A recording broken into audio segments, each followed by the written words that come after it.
दिल्ली के मुख्यमंत्री अरविंद केजरीवाल जी, जिन्हें दिल्ली की सर्दी में जांच की आंच से पसीने आते हुए दिखाई पड़ रहे हैं, अब परिस्थिति में एक नया आयाम जुड़ रहा है।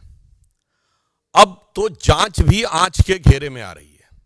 अर्थात ये जो तथाकथित मोहल्ला क्लिनिक थी, इसके अंदर इन्होंने जांच की व्यवस्था की थी, यानी पैथोलॉजिकल टेस्टिंग की। अब जो विजिलेंस की रिपोर्ट्स आई हैं और जो विभागीय फाइंडिंग्स हैं, उसके आधार के ऊपर वो जांचें भी अब पूरी तरीके से आंच के घेरे में आ गई हैं। इस प्रकार के फैक्ट्स सामने आए हैं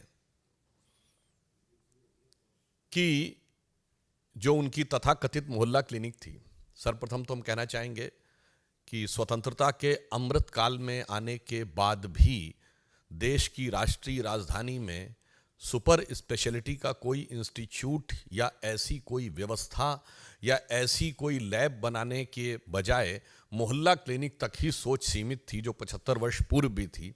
परंतु उसमें भी क्या हुआ, मीडिया में भी ऐसी रिपोर्ट्स हैं, कई स्वयंसेवी संगठनों ने भी इस विषय के ऊपर ध्यान आकर्षित किया था और जांच में भी आया कि एक दिन में 500 पेशेंट देखे गए हैं। अधिकतम संख्या 533 है, जबकि जो औपचारिक समय है मोहल्ला क्लिनिक का, वो सुबह 9 बजे से 1 बजे तक है। अब आप इमेजिन करिए कि 9 बजे से 1 बजे तक 4 घंटे में कितने मिनट हुए, 240। और अगर 240 मिनट में किसी ने 533 पेशेंट देख लिए, इसका मतलब आधे मिनट में एक पेशेंट देख लिया, जिसमें एक पेशेंट का आना जाना, डॉक्टर का उसकी बात सुनना, असेसमेंट करना, जांच का पर्चा लिखना। महोदय, मैं कहना चाहता हूं कि जब त्योहारों के दिनों में बड़ी भीड़ होती है ना, तो आप जाते तो मंदिर में बड़ी भीड़ होती है, इतने सेकंड्स में तो व्यक्ति उस धक्का मुक्की में दर्शन भी नहीं कर पाता है जितने में आपके डॉक्टर ने उसके दर्शन करके रोग को समझकर रोग का निदान समाधान सब लिख दिया। यह है ईमानदारी का नया किरदार।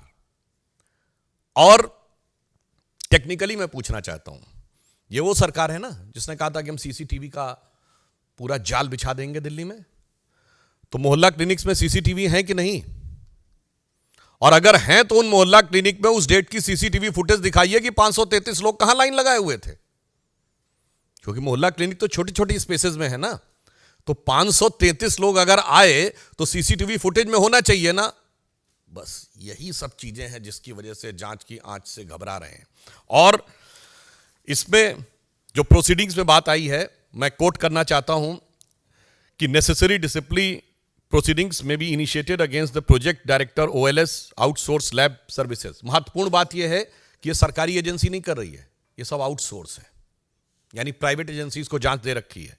And others of the OLS branch for non-compliance of the directions of the Honorable LG which could have led to the loss of exchequer। यानी अब यह संदेह है कि वहां वो मरीज ही नहीं थे जिनके नाम के ऊपर बिलिंग रेज करके टेस्टिंग करा दी गई।